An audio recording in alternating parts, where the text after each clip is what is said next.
Sure. We got two things going on at the same time. The first is that the Americans have lost interest in supporting the global system, so it's spinning apart.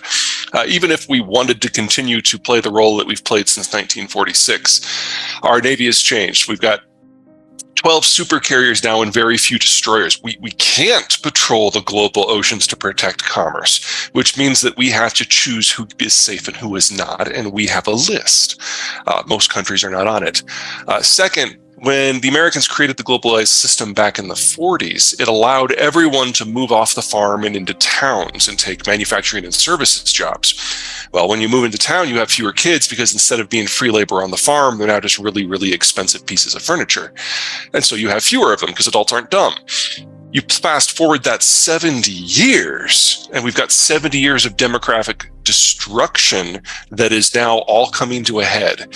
Most countries, especially in the advanced world, but also several in the advanced developing world, have now aged past the point of possible theoretical repopulation.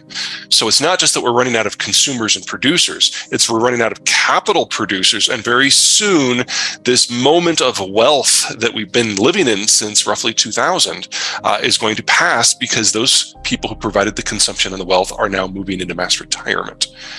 We've never experienced something like this in global history before, and it's going to be a rocky road. You have to understand why we've done what we've done. So the United States created the global system in order to bribe up an alliance to fight the Cold War, and in that it worked.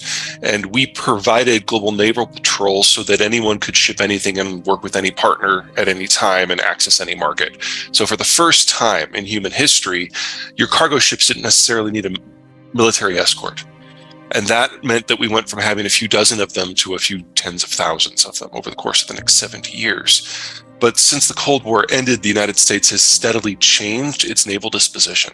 So we're in the process right now of floating the new Ford class. They're the most powerful vessels ever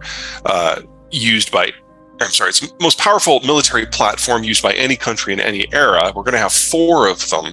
One by itself has the aircraft capacity of the 7th most powerful Air Force in the world. And that's assuming it's a fair fight, which it never would be because aircraft carriers can move. Mm-hmm. So really, you're only talking about 3 countries in the world that might be able to fend off one of these. We've got 4 Fords and 10 Nimitzes. That's a lot. I mean, if you want to knock off a country, this is how you do it. But if you want to patrol the global oceans, you need many, many, many more points of contact. 14 carriers isn't going to cut it. So you need hundreds of destroyers. Almost 1,000 probably these days with the volume of traffic we have.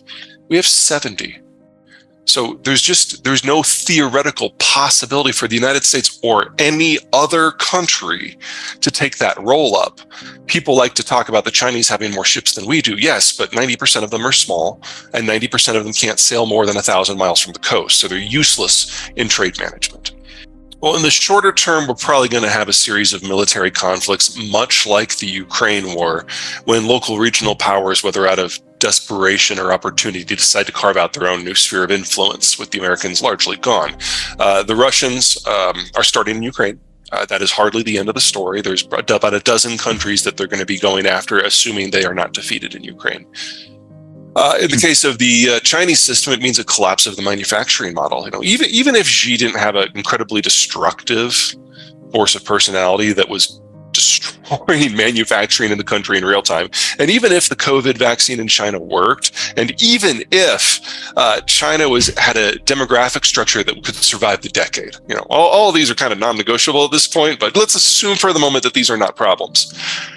China is completely dependent upon global commerce for raw materials, especially energy and food, and then for merchandise exports to the wider world. And they're completely incapable of securing those routes themselves.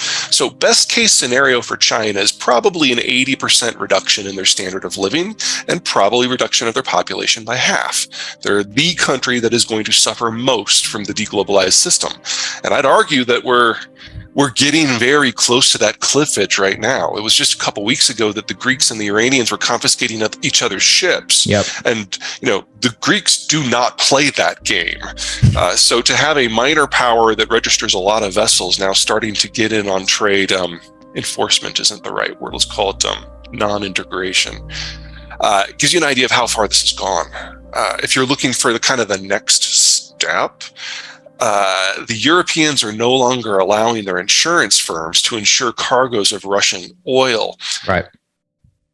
That's 95% of the insurance market that is no longer applied. So it is going to be up to individual sovereign nations to provide sovereign indemnification, which, if you want to talk about something that would crash the Russian system and establish exactly what a sanction really means, can you imagine now one of the Western nations grabbing one of those ships when another country has offered the insurance policy? So they have to suck up the entire loss. I mean, you're talking multi-billions. This is going to get really interesting really fast. It's not just the Donbass. Mm-hmm. The Russians are hoping to reestablish a more defensive perimeter. Most Russian territory is open, it's flat, and it's middling farmland. So you have a relatively light, well, actually not relative, you have a very light population density through even the populated parts of the country. And whenever a foe gets into the Russian heartlands, it becomes a war of movement. And since the foe had to move to get there, they tend to outperform Russian forces, which are very static and slow. Right. And so Russia has been invaded 50 odd times throughout its history. What the Russians are trying to do is preempt the next invasion because their demographic is in free fall. And they know that if they don't do it now, they're going to not have a chance later.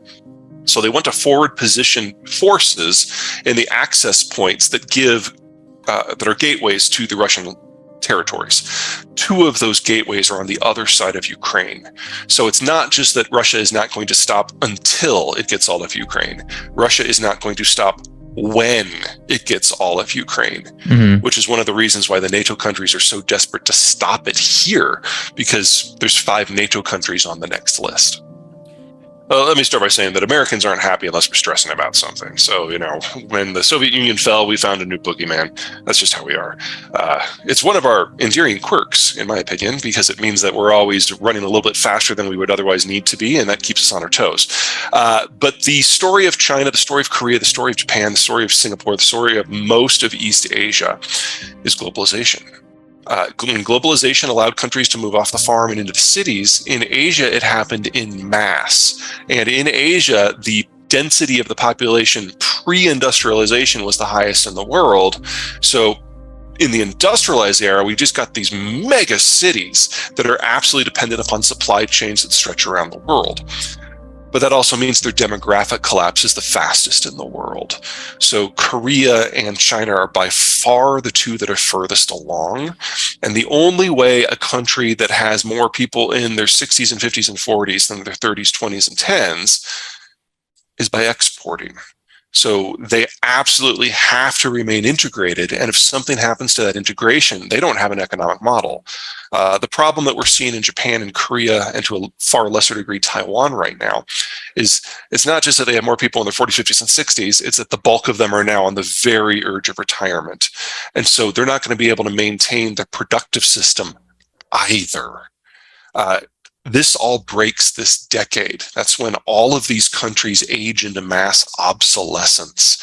So we have already seen in China the fastest increases in wages over the last 22 years of any country in any era in all of history. There is no longer a manufacturing subsector in China that can't be done cheaper in North America. The only reason we still think of China as a manufacturing hub is because of the sunk cost of the industrial plant, and that's not insignificant. We can't replace that overnight.